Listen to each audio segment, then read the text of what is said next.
Hey everybody, you are listening to the Vocal Advancement Podcast, and I am one of your co-hosts, Tom, and I am joined by my lovely co-host, Heather, today. Barev. And where in the world is Barev from today? Barev is Armenian. Oh, I don't know where that is in terms of geography. Somewhere in Europe. That way. Sorry. If there's somebody listening from Armenia, please fill us in. I've never been to Armenia. I'm sure it's a beautiful country. I've seen pictures, yeah. But I don't know where it is. Oh, well, there we are. That's our first task of the day, is we're going to Google. This is why we're voice teachers.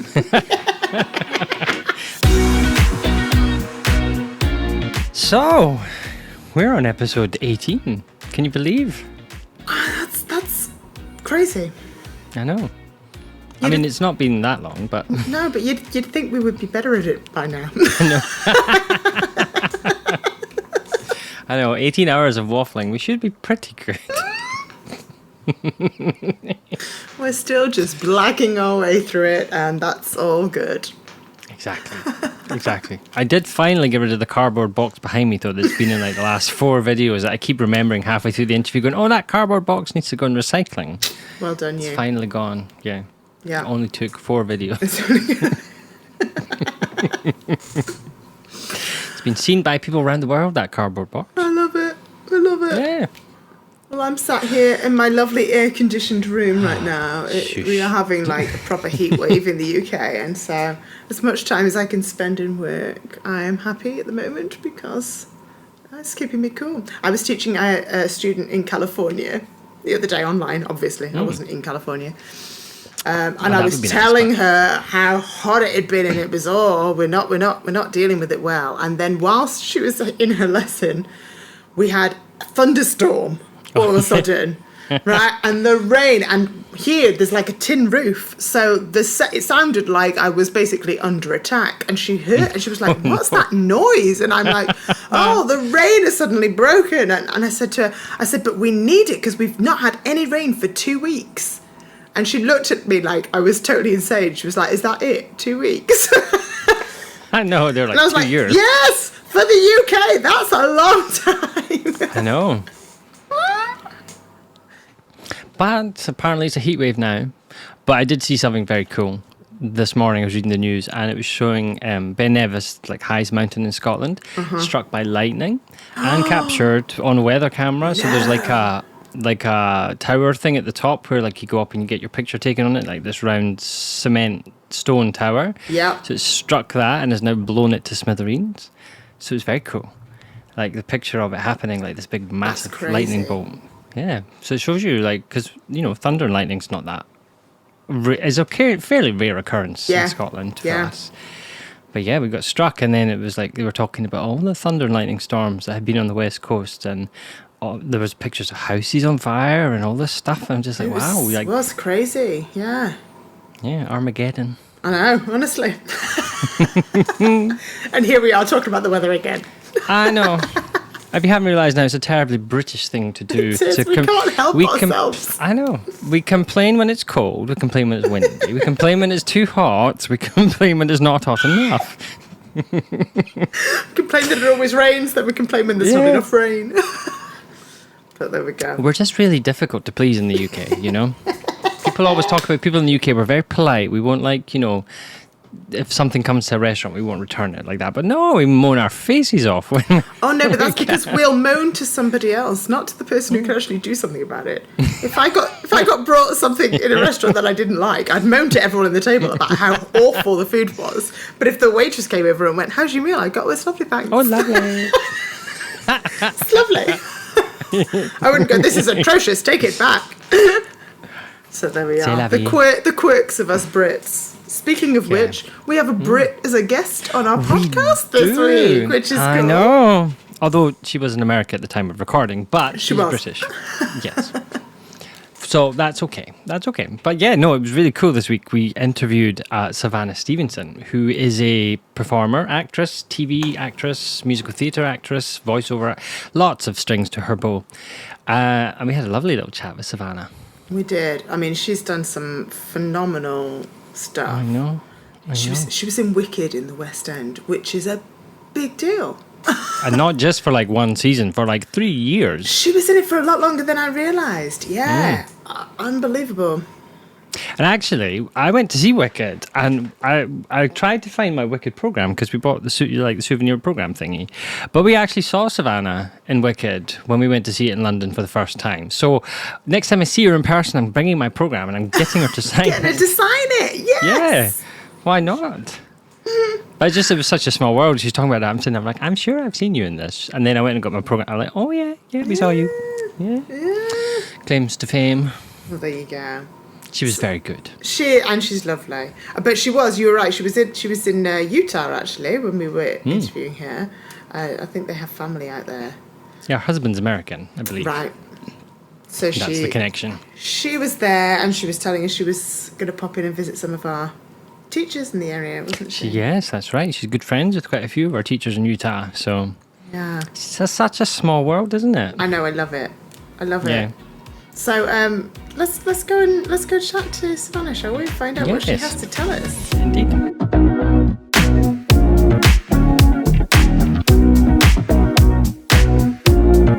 So Savannah, thank you so much for joining us today. We are really looking forward to having a good old chat with you and getting to know you a little bit better.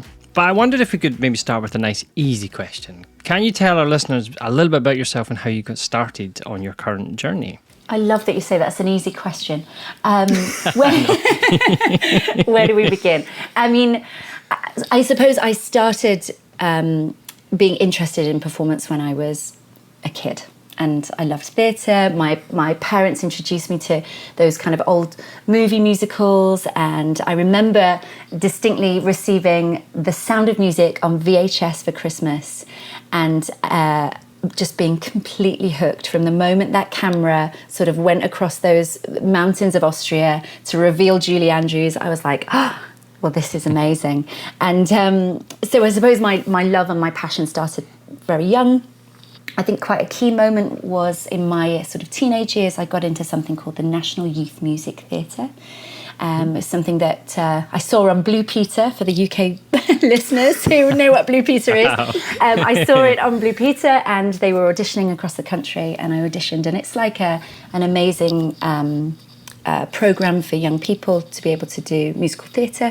And I think it was joining that made me realise, some of these people who are a bit older than me, they're going to drama school, and they're looking at making this a career. I think I come from a very kind of working class background, not show busy at all, and that was my stepping stone to get into drama school, and sort of the rest is history from there, going into the West End and doing television and film and things like that. And then alongside that, my sort of teaching and my masterclass career sort of went along with that, and I kind of balance the two now, and I really, really enjoy both, and obviously one feeds into the other. Nice.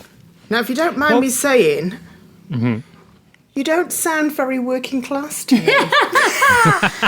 I've lived in London too long, haven't I? Yeah. And I just wondered whether that was a drama school thing that kind of beat out the working class accent from you. Do you know what? I think what it is I've lived in the south as long as I've lived in the north.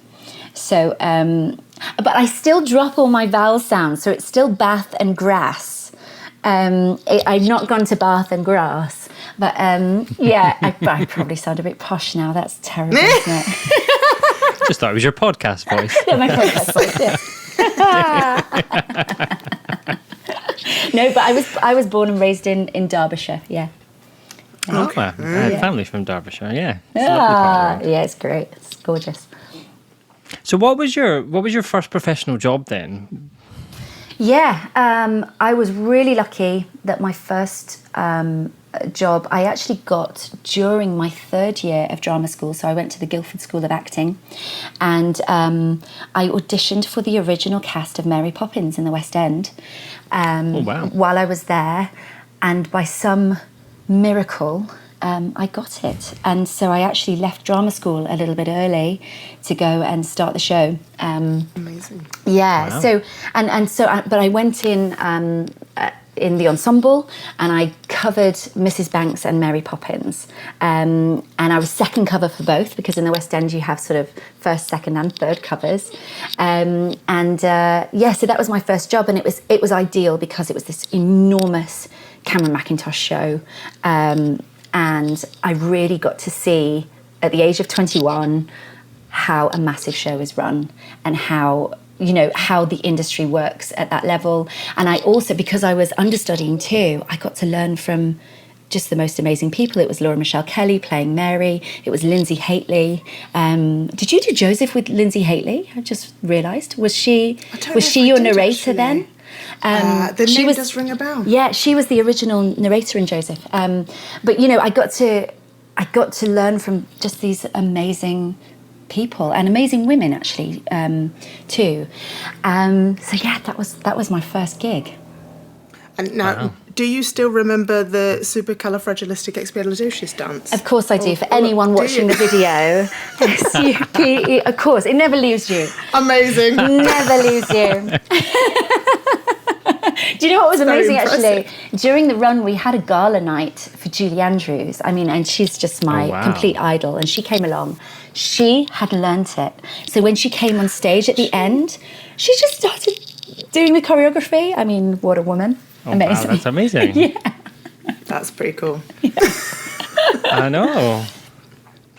Like, talk about getting to do it with the original. Yeah, and she was very graceful and just a delight. Yeah, She seems like a nice person. Do you know what? She's just so classy. Like, she's just a classy lady.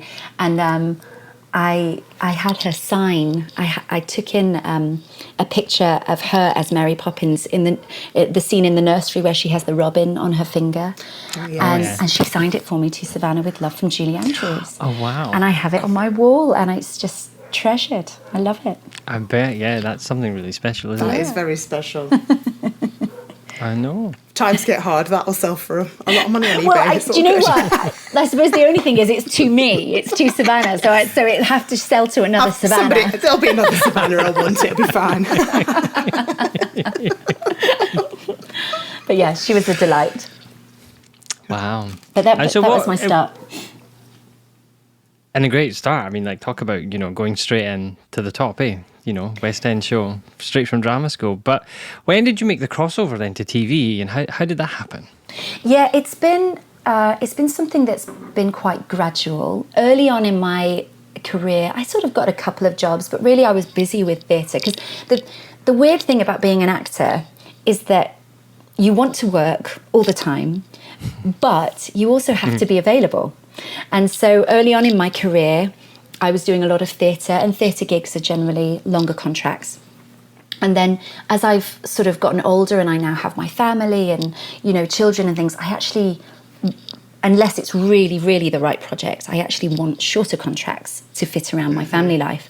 And so I started to, have discussions with my agent about, well, let's really start to try and cross over. And thankfully in the last sort of 5-6 years especially, I've been able to do a lot more of that, and I really enjoy it. I really enjoy both sort of mediums, but that and along with voiceover work, which I do a lot of too. I've enjoyed doing the television, but it's a very different skill. So that's been quite interesting, harnessing. Okay, how do you do that? In theatre, you're used to rehearsing for a long time. You might have 4 or 5 weeks rehearsal. On a TV set, you come in, you have a team of however many people watching you quickly work out a scene, and then you shoot it, and it's that fast. So it's quite a different thing. But yeah, that's kind of been my move more recently. Did you also find it difficult when you're doing television not to be too big? That's always been my downfall with doing anything on camera, is that I can't stop myself from doing it's theatre expressions. Exactly. And I do find that it takes me a little while to adjust. So if I've done a theatre project and then I go and do a self-tape for something or whatever it is, I find I have to have a little bit of an adjustment time. And you're right. And what's interesting about doing television is you have to harness exactly the same intention that you do in theatre. You know, you have to work out all of that stuff, but you do have to bring it into this realm of naturalism. And it can be tricky to do if you've done a lot of theatre, and it is hard to switch between the two. I do find so. It is something that I've had to learn as well. Yeah. Do you find though you get like, did they sit down and say, right, we want you to convey this and this, or do you get left to your devices a lot to figure out the character yourself? I think in television, once you've booked the job, because what happens mostly these days, and funnily enough, I think it's really helped me to hone what I do on camera, is it's self-taping. And so you're actually able now to look at how things read on camera and analyse that for yourself a lot more. I've totally forgotten your question.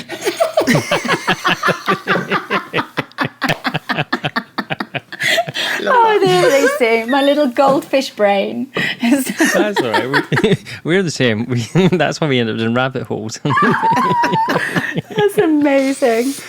What did you ask me? And I'll link it back in. Yes. So I'm just curious, like, if when you book a TV job, how much direction you get for the character versus how much they leave you to decide what the character is going to be like yourself. Yeah, I think in my experience so far, if I book the job based on my self-tape, and they really don't give you a lot of direction for self-tapes, I think once you book the job, that means you're in the realm of what they want.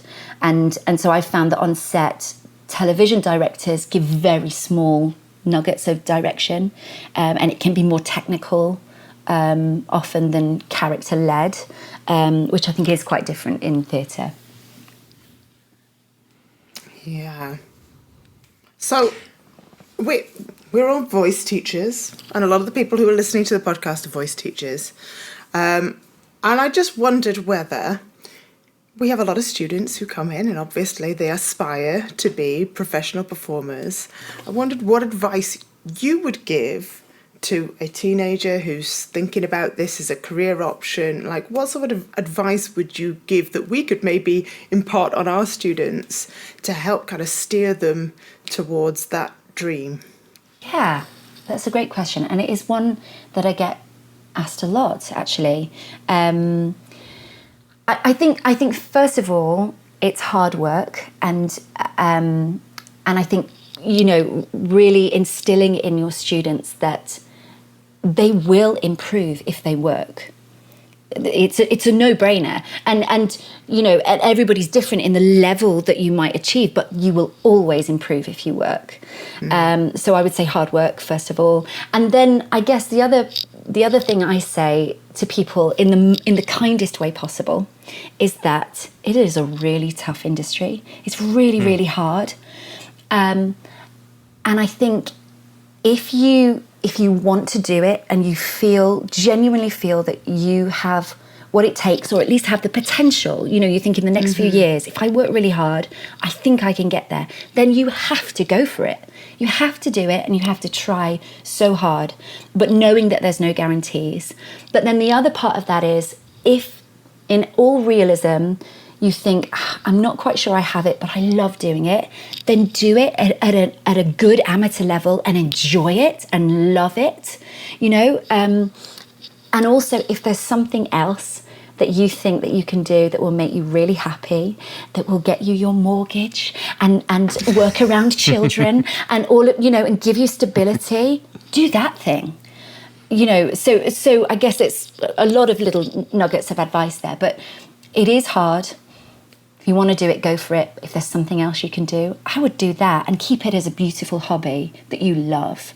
Because when it becomes about, needing to pay your rent or mortgage, there's pressure in that, and it is hard. And it might seem on paper that I've worked consistently for 20 years. I've had so many gaps and breaks, job to job, and that is the reality. And I don't know really of anyone else, unless you're an A-list movie star, that absolutely goes from job to job to job to job with no gaps.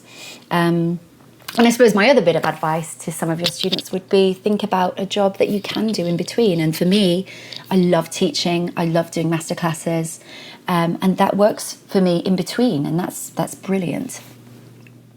Absolutely. See, I think that's great advice, isn't it? Because it's very easy, I think, especially with social media these days, just to see the glamorous side of it, that, and then people think, oh, it's all like this champagne and roses and everything, and they don't realise that actually behind the camera, it's incredible amounts of hard work and time and effort, and not everything turns out the way that you would want it to. So it's quite nice and refreshing to hear somebody say that. Yeah, and the thing is, I wouldn't. The path that I've taken, I wouldn't change it because the highs are so high. Like I've been able to do things that are so cool, like things that in terms of my life moments, I'm like, I did that and that's awesome. But the reality is that it isn't like that all the time. And there's so many disappointments. You have to be so resilient. I lose out on far more jobs than I book. And I don't think there are many actors out there that's different for. That is just the reality. It is. You've got to be prepared to take a lot of no's. Yeah, you have. And then when you get a yes, it's amazing and you're on cloud nine and those experiences are brilliant. So you have to be a kind of person that can deal with the two. If you're someone that actually really thrives on knowing where you are, consistency, financial consistency, all of those things, it's probably not the industry for you. But it's hard. It's a fine line with it. You're right. Yeah. That's a hard decision to make for somebody, especially when you're young and you're still aspiring to that. Place. So tell me about drama school. Is it necessary, do you think, to have attended a good drama school in order to get work in the West End? I think it is incredibly helpful. And it's not that there aren't super talented people that take different pathways into the industry. But I think what drama school does is someone can look at your CV and instantly know the training that you've been given if you go to a drama school. And the other thing too is at the end of your time there, you'll do a showcase, an industry showcase, and agents and casting directors want and need young people to come into the industry because you don't stay young forever. There's a turnover. There's a turnover there. So I think of all the pathways, it is the most secure. But it's not exclusive, and there are people that by chance, you can go to open calls for things in the West End, and often, especially, I know they did this for Dear Evan Hansen, and I think a recent production of Grease in the West End, where they need really young people, so they have to open it up and see who's around, what's out there. So there are other ways, but I think it is the sort of most tried and tested route. Yeah, I mean, they did open calls for Six the Musical as well, didn't they? There you go. Yeah. So it seems to be becoming more popular, perhaps. Yeah, I think in order to harness that young talent, and I do think as well that there is an acknowledgement that, if we are to embrace diversity, and that means financial diversity as well as racial diversity and all of those other things, we have to try a bit harder to look elsewhere other than an expensive drama school training that is not right for everybody and is unattainable for some. I only went because I got a scholarship. I would never have been able to afford it. And a lot of those schools charge you just to audition, don't they? So yes, there's already a barrier there. Yeah, exactly. Yeah, there is. And for a lot of them as well, you have to go for a couple of days. So you have to stay somewhere.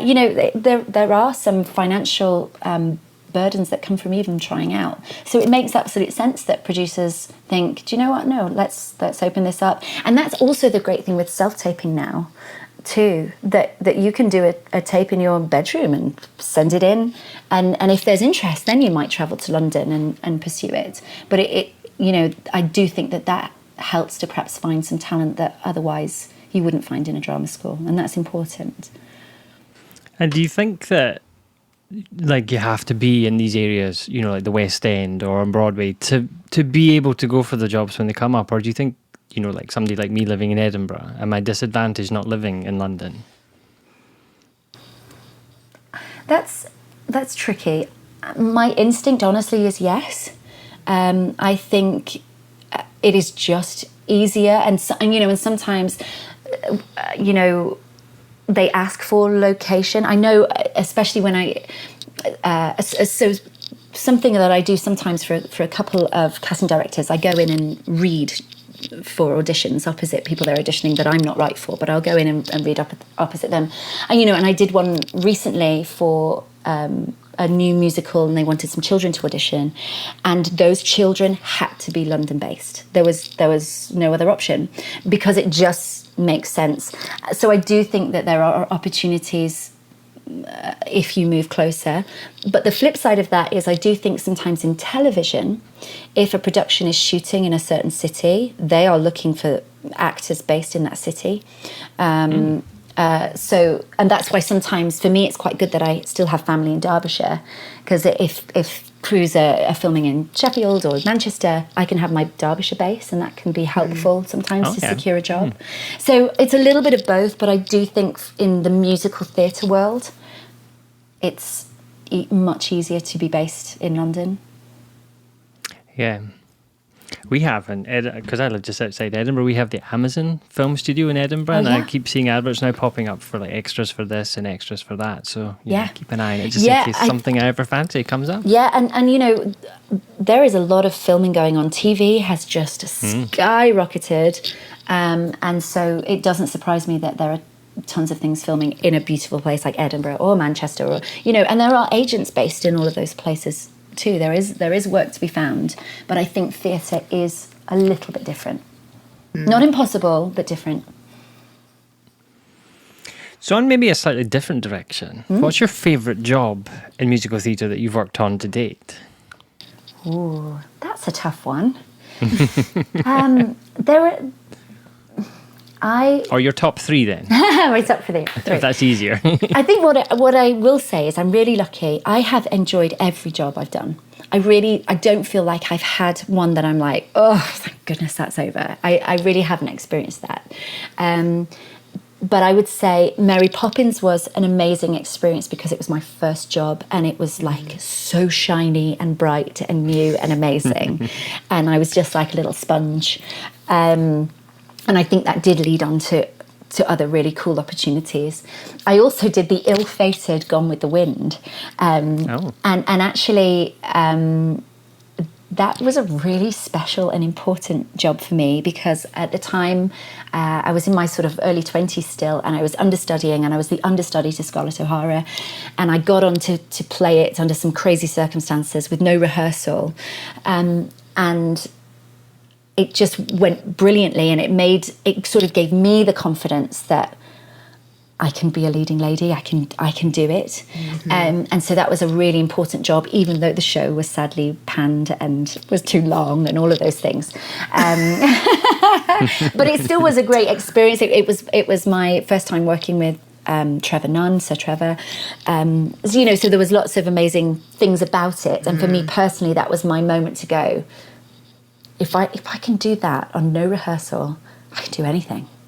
So it just gave me a little kick. So I think that's definitely up there. And then, of course, Wicked changed my life. Wicked was just this other level of, in theatre, it has such a following, and I got to play a role that I just didn't think I would ever play. It was a role that I thought was so right for me vocally, but I thought because of the way I looked, that I wouldn't ever be seen that way. And as it happens, you put a blonde wig on me and it works, and so Wicked was a very high pressured job, the most pressured job I've done in theatre, but it had amazing rewards and rewards for me in my personal life. Like, it was my time to be able to do a few things financially, to buy a house and to get married, and it facilitated some personal things that are just as important as work things. So it just allowed me to plant my feet just for a little while. How long did you stay in Wicked for? I did it for 3 years. Did you? Wow. Yeah. I had a little break in the middle where I broke my foot, so that was fun. Oh, gosh. During a show or unrelated? No, not during a show. I was actually auditioning for something else, and I broke it during the audition. I mean, you couldn't write it. It's karma. But it's wicked coming to get you. It is wicked coming to get. I know, right? You're thinking of leaving. Break your leg. No, but actually, the producers at Wicked, they were so great and so understanding. So I think it was 8 weeks off to obviously heal my foot, and then slowly I had about a week of sort of not doing every single show, like just starting to, because of course when you've broken your foot and then you're back on a raked stage in high heels in heavy costumes, it takes a minute. So but yes, I did it for 3 years, and in all honesty, it might sound crazy, but I always felt the fear. I always felt that kind of excited, nervous energy every show. But it is hard to sustain something like that. It's a very demanding role. Yeah, that whole show is very demanding. Yes, it is. I think even just coming down in that bubble is terrifying. Yeah, it's pretty high. And so what's funny about the bubble too is they wait to get clearance from front of house before they sort of take you up into the gods. And but then if there's an issue, somebody calls up, "Oh, Savannah, we're just going to be a couple more minutes. We've just got an issue front of house." And you're like, "Okay, just hang in here." Oh, wow, I can't imagine just being stuck there waiting. But do you know what? In a way, it was quite nice being up there waiting in the bubble, because you are literally in your own bubble, and you get a moment to really centre your thoughts, before you start the show. And I actually quite enjoyed that. But yeah, nice little meditation. Yeah, absolutely. I suppose you get a good view of the opening, don't you, from above? Yes, you do, and it. I mean, hey, it's a pretty good entrance, isn't it? Oh yeah. So it's fun. It's really fun. So when did you start coaching other singers and helping them with their performance? Almost from the beginning. So while I was training, while I was at drama school at GSA, I started teaching at the Saturday school. So the young children I started teaching while I was training. And I really enjoyed that. But what I discovered was this sounds terrible, but I didn't love teaching the really, really young ones. What I really thrived on was teaching the teenagers that really wanted to do it. And so that was a good discovery for me to make. So then once I'd done a few professional jobs, I started to go back into different drama schools and college settings. And what I love about teaching actually is I like two things about it. One is to be able to offer a masterclass. So I know that I can deliver something in an hour or 2 hours that hopefully people can take something really good away and see an immediate change.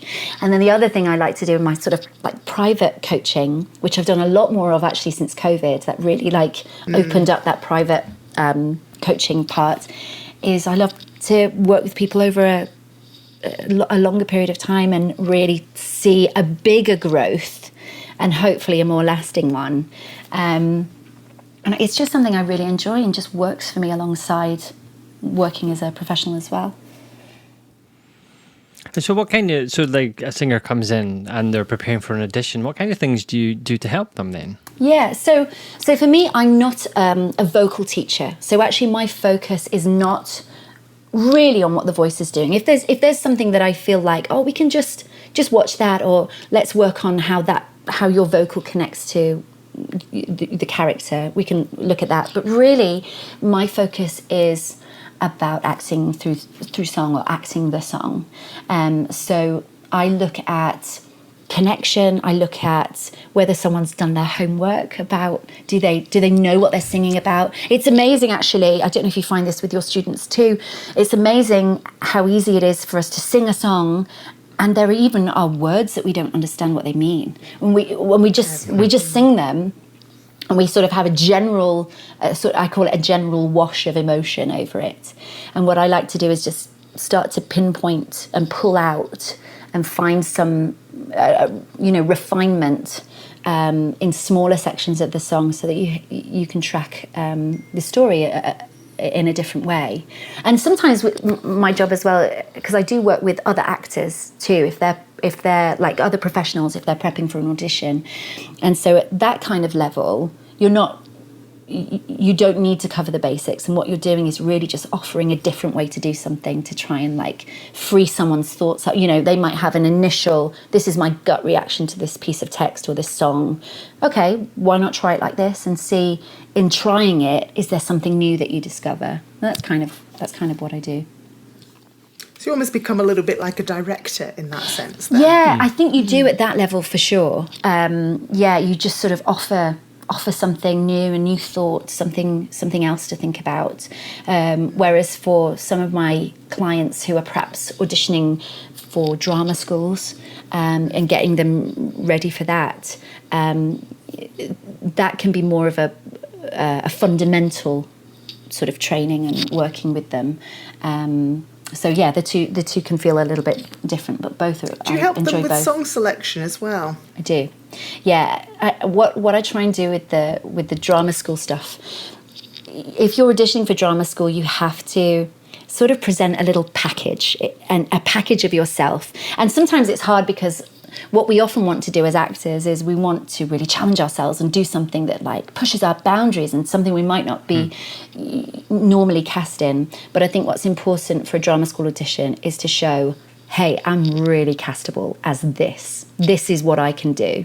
And so if you're selecting perhaps 2 songs, you want one to show one side of you, really castable, and another side of you, super castable, and then the same with your monologues. It's not the time to go, oh, but I can do this thing if you think outside the box, as a general rule. Maybe there are some exceptions.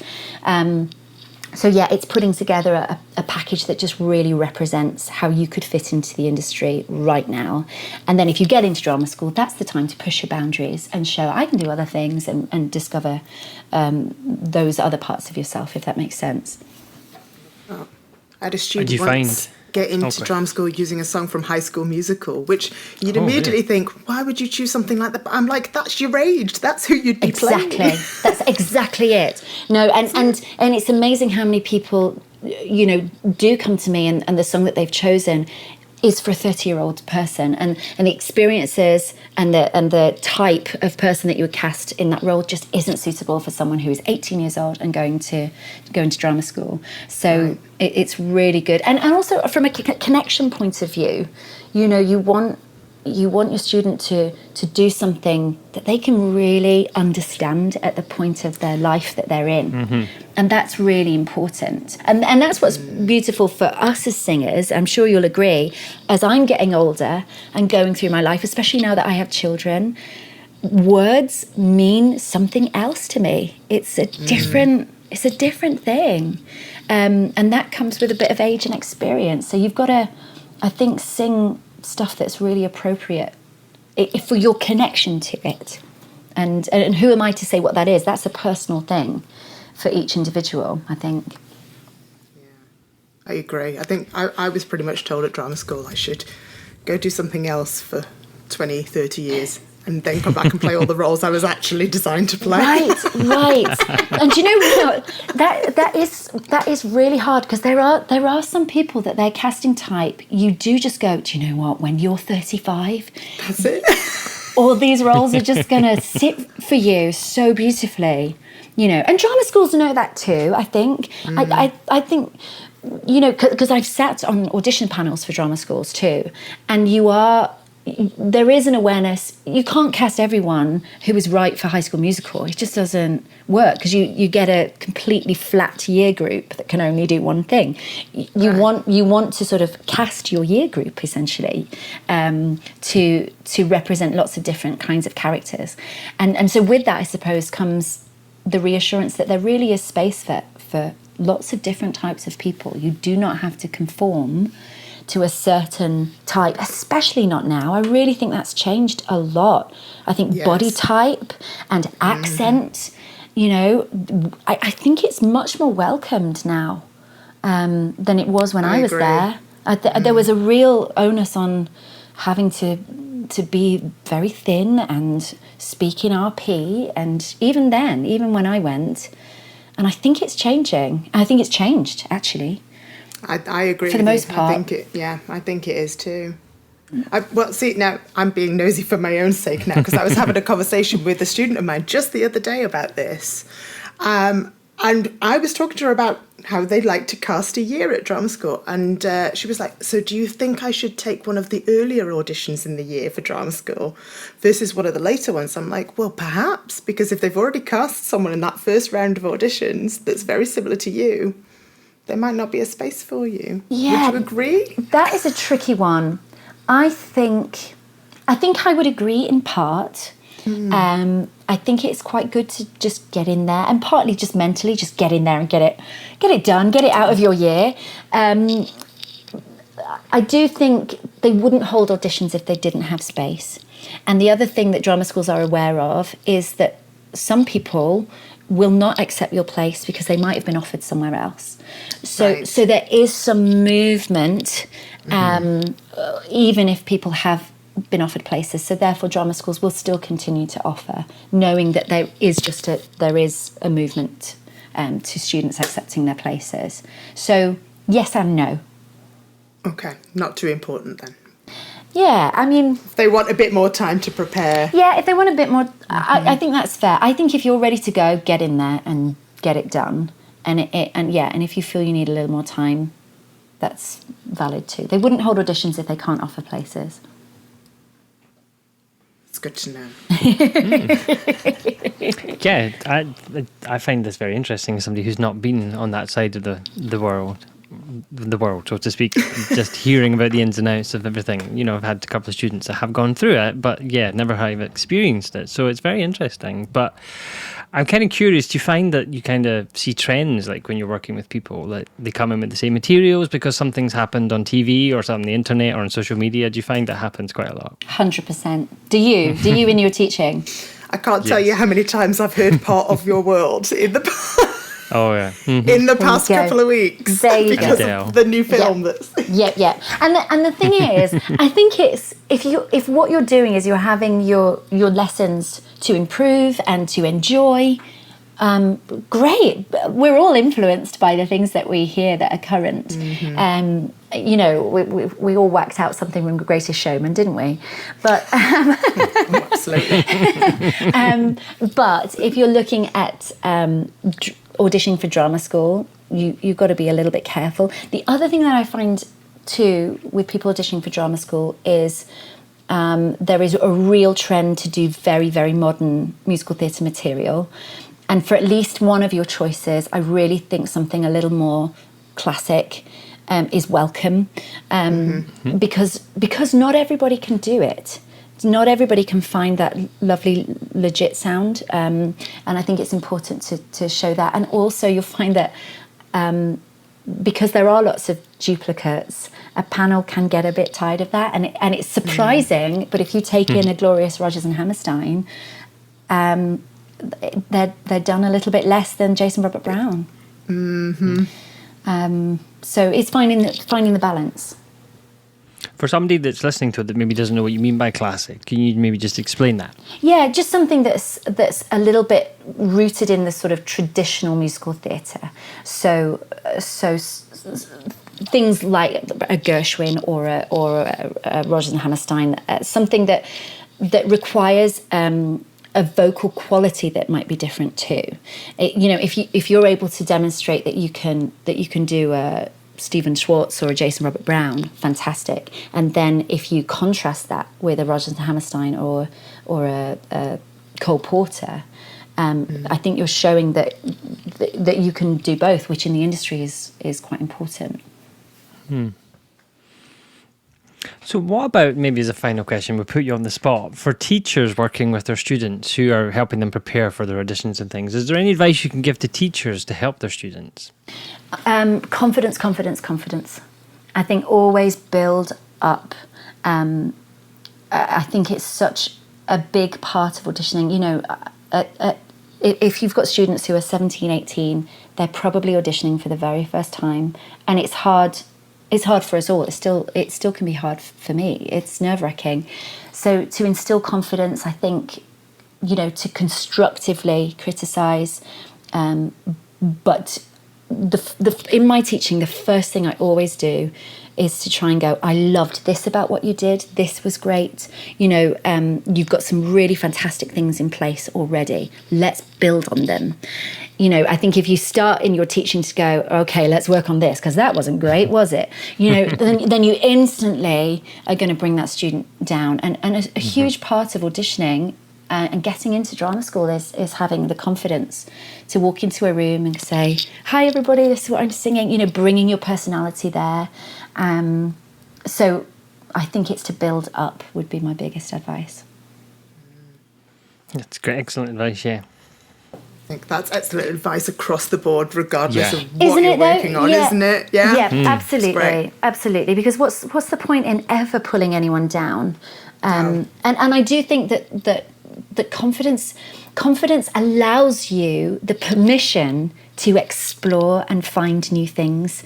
So actually, in being positive, you grant your students permission to really develop and find their potential.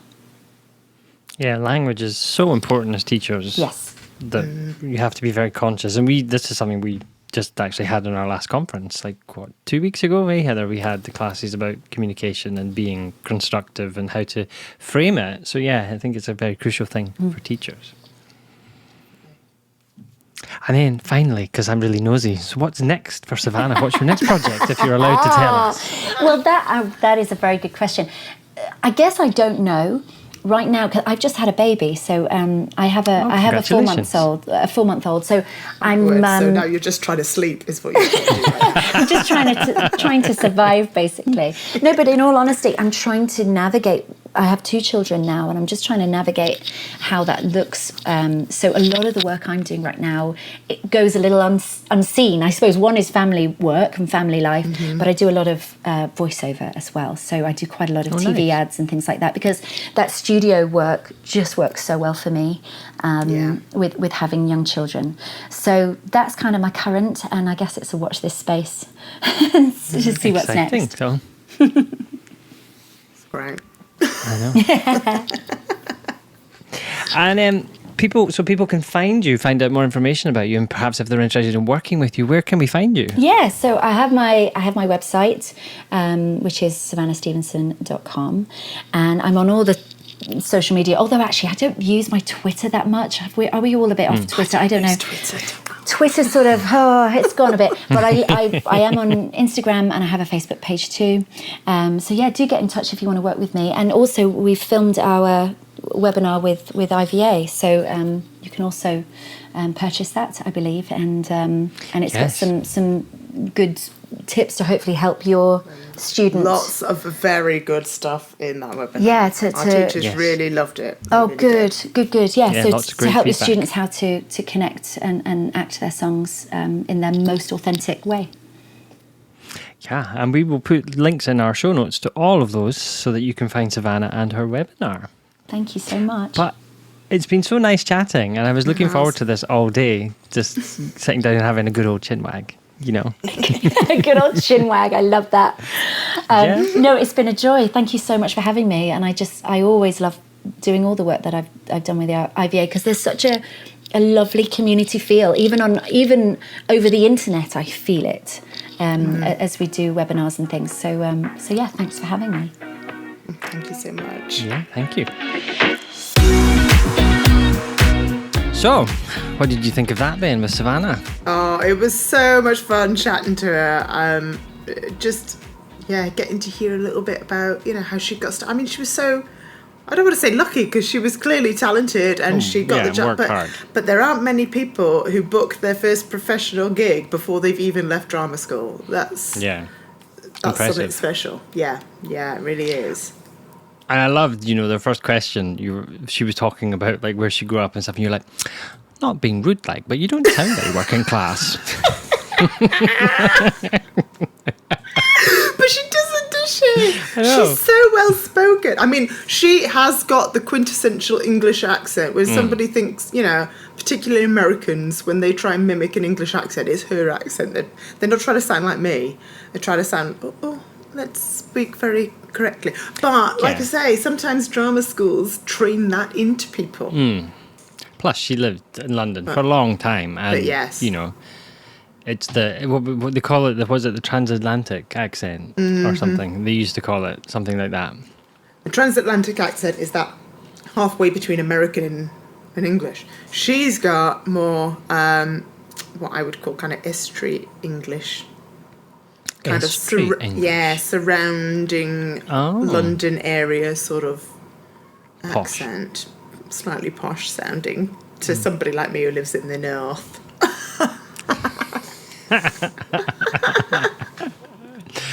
Yeah, I've never heard that before. Estuary English. Yes. That's a little flash in the pan from my English A-level that I did. There we are. I know. Very good. I will remember that. Next time I'm down in that direction, like, you speak estuary English, do you? English. Don't know why, I just thought Hyacinth's bouquet there. That's it. It's that very correct, very English, it's a bit poshly. But I can put it on. It's my telephone voice if I want to sound. Yeah. We all have one of those. What was it we called it? Our podcast voice. Neither of us have one of those, do we? No, not at all. But I tell you what, though, what I've found is that people who are quite musical, so singers, and people who, act for a living and therefore put on voices a lot, do tend to have a tendency to pick up accents where they are living more quickly than people who aren't. So, I find myself, if I go up to Scotland and I'm up there for a while, I find myself picking up the Scottish lilt. I grew up in Scotland, just so you know. It's not like me taking the mick out of their accent. But I once spoke very like Tom. And then I moved away from Scotland and I picked up the accent that I moved away to. But, yeah, I think there is something about picking up the accent. If you're a bit more musical, your ear is tuned to hear those kind of vowel pronunciations. So yeah. We find you get to the end of the conference week, especially when we were in America, and my accent is all over the place by the fifth day, and I find because we've worked with Americans for so long that I feel like Google Translate when I talk now, because I just I instantly change words to American words because it takes too long to explain things. Yes, you're right. Putting the rubbish out and what's the rubbish? What's rubbish? I did every time, whenever we had a conference in America and I'd go over there and then I'd come back, the next week, guaranteed, I'd have someone say, so are you American then? I'd find myself just saying Americanisms, good job. And I'm like, I never say good job. I say, well done. I say awesome. Good job. Awesome. I remember we went through a phase and you gave us all a round for using that in conversation. Stop it. Stop using awesome. Awesome means something is unbelievably impressive. Like this podcast. This podcast is awesome. Yeah, see, that's an example of where I'd be like, but is it though? Is it really? You're supposed to agree. You're not supposed to put a podcast down. Don't get me wrong, it's interesting, it's entertaining, but is it awesome? Does it inspire awe? I feel inspired every time we do this. I will cry myself to sleep tonight now. So, if you find out that next week's podcast is hosted by an entirely different person, you'll know why. We're both inspired. Get rid of her. Oh, speaking of next week's episode, it's not even next week, is it? The next episode that is coming out. What are we doing on the next episode, Tom? Well, it's an hour of me and you rambling on, just the two of us, no guest. But actually, no, it'd be a very interesting episode. We're going to do an episode about singers that are having difficulty with pitching or have pitching issues in general. So we're going to be talking about that and imparting lots of our experience and thoughts on the matter. Because this is a topic close to my heart. Mm-hmm. It is a topic that I did a huge project on for part of my master's. So there is very little I haven't read on the topic. We're going to grill Heather on the topic. So I have a lot of insights on the neuroscience behind what's going on. So I shall share all of that with you, wonderful listeners. Because I think it's something that we can all agree we've all had in our studio at one point or another, is the singer that can't pitch. And the first time it happens, you're like, what? What do we do here? That's So it. yeah. It'll be a very useful episode if that's ever happened to you and you're not quite sure how to handle the situation. We'll try and give as much practical advice as we can. We will, indeed. And just before we finish up on here, just wanted to mention as well, if you want to hear more about all of the acting advice that Savannah gave us in our online workshop, that is available to purchase. Isn't it, Tom? Now you go into the details of how they do that, because you know all that stuff. Yeah, so she did a wonderful workshop on acting and performance from the perspective of the teacher working with people, and lots of tips and advice. So if you're interested in that, get to the vocaladvancement.com website and go to the events section, and you can find the recordings in there where you can purchase it. And if you use the code IVA-podcast, which we'll put in the show notes, you can have a little bit of money off that to help you out. And if you're interested, there are other lots of great webinars there as well, with the likes of Kerry Oper, Ken Bozeman, Dave Yunkos, lots of folk. It is quite a menu now of phenomenal information that voice teachers can really benefit from. I mean, all really interesting in different ways. So it's really useful, actually. You can go in and kind of figure out, well, what is it that I feel like I lack the understanding for most? Let's learn about that. And let's, build my skill set.